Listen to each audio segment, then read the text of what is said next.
और आज हम हमारे पाठ्यक्रम में निर्धारित पुस्तक हितोपदेश का अध्ययन करेंगे। संस्कृत नीति कथाओं में पंचतंत्र का प्रमुख स्थान है और पंचतंत्र के बाद अगर कोई नीति कथाओं के विषय में किसी रचना का नाम आता है तो वह है हितोपदेश। हितोपदेश के लेखन का आधार पंचतंत्र को ही बनाया गया है। पंचतंत्र में 5 तंत्र अर्थात 5 अध्याय हैं। मित्रभेद, मित्रलाभ, संधि विग्रह, लब्ध प्राणाश और अपरीक्षित कारक। इस प्रकार हम कह सकते हैं कि मित्र लाभ जो हितोपदेश का भी एक अंश है, यह हमारे पाठ्यक्रम में है और इसके जो रचयिता हैं वो है पंडित नारायण। पंडित नारायण बंगाल के राजा धवल चंद्र के आश्रित कवि रहे हैं। इनका जो काल माना जाता है वो 14वीं शताब्दी के आसपास माना जाता है। हितोपदेश के वर्ण विषय के बारे में अगर हम देखें तो पता चलता है कि पाटलिपुत्र का राजा सुदर्शन है। उसके पुत्रों को नीति विषयक शिक्षा देने के लिए विष्णु शर्मा ने शिक्षाप्रद कथाएं प्रस्तुत की थी।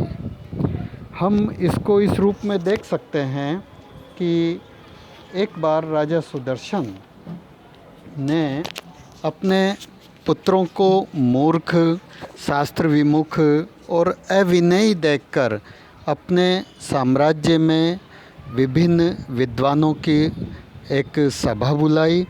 उस सभा में उन्होंने अपने पुत्रों के बारे में बताया कि जो कोई भी मेरे इन पुत्रों को विद्वान बना देगा, नीति शास्त्र का ज्ञान करा देगा, उसको मैं जो है उनकी इच्छा अनुसार पुरस्कार दूंगा।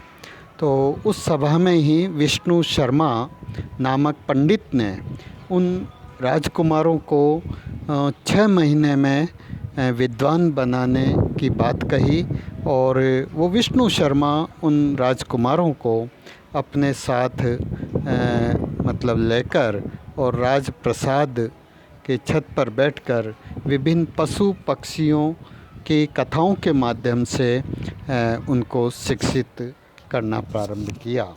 अब इसके जो प्रस्तावना है उस प्रस्तावना को हम प्रारंभ करते हैं। और जैसा कि विदित है कि कोई भी कवि, साहित्यकार अपनी रचना प्रारंभ करने से पहले मंगलाचरण प्रस्तुत करता है।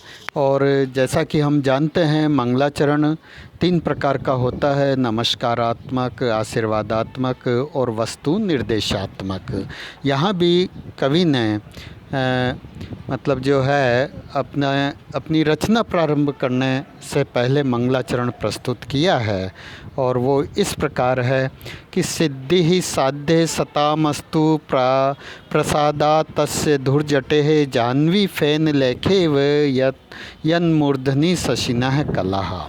यस्य मूर्धनि शशिनः कला, यस्य यानी जिसके मूर्धनि सिर पर शशिनः कला चंद्रमा की कला है, जाह्नवी फेन लेखा इव शोभते।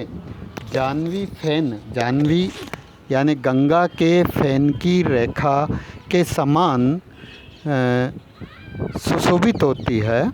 तस्य उन धुर्जटे भगवान शिव की प्रसादात उनके आशीर्वाद से, उनकी कृपा से सताम साध्य सिद्धि अस्तु और सत्पुरुषों के साध्य यानी करणीय कार्य में सिद्धि यानी सफलता अस्तु प्राप्त होवे। कहने का मतलब यह है कि पंडित नारायण अपने इस मंगलाचरण में भगवान शिव की आराधना कर रहे हैं और वो कह रहे हैं कि जिनके सिर पर चंद्रमा की कला गंगा के फैन की रेखा के समान सुशोभित है, ऐसे उन भगवान शिव की जो कृपा है, उस कृपा से सज्जनों के करणीय कार्य सफल होवें। अब मंगलाचरण के बाद प्रस्ताविका प्रारंभ होती है। श्रुतो हितोपदेशो अयम पाटवम संस्कृतोक्तिषु वाचाम सर्वत्र वैचित्र्यम नीति विद्याम ददाति च।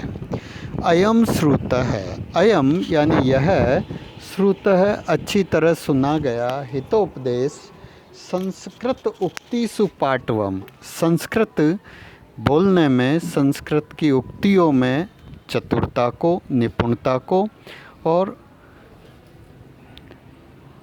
सर्वत्र वाचाम वैचित्रम, और सब जगह वाचाम यानी वाणी की विचित्रता को, नीति विद्याम च ददाति, और नीति विद्या को प्रदान करता है। एक स्वाभाविक प्रश्न जो हम सबके दिमाग में आ सकता है, विद्यार्थी समूह के दिमाग में भी आ सकता है, वो यह है कि हम इस हितोपदेश का अध्ययन क्यों करें, इससे हमें क्या फ़ायदा होगा। तो शुरू में ही कवि ये स्पष्ट कर देना चाहता है कि हितोपदेश के अध्ययन से क्या फ़ायदा, क्या लाभ होने वाला है। अगर कोई व्यक्ति इस हितोपदेश का अध्ययन करता है, अच्छी तरह से सुनता है, तो वह संस्कृत उक्तिषु पाटवम, तो उसकी संस्कृत बोलने में निपुणता आती है, और सर्वत्र वाचाम वैचित्रम, और सब जगह वाणी की विचित्रता को, और इसके साथ साथ नीति विद्याम च ददाति, और यह हितोपदेश जो है नीति शास्त्र के ज्ञान को भी प्रदान करता है, जिनके फल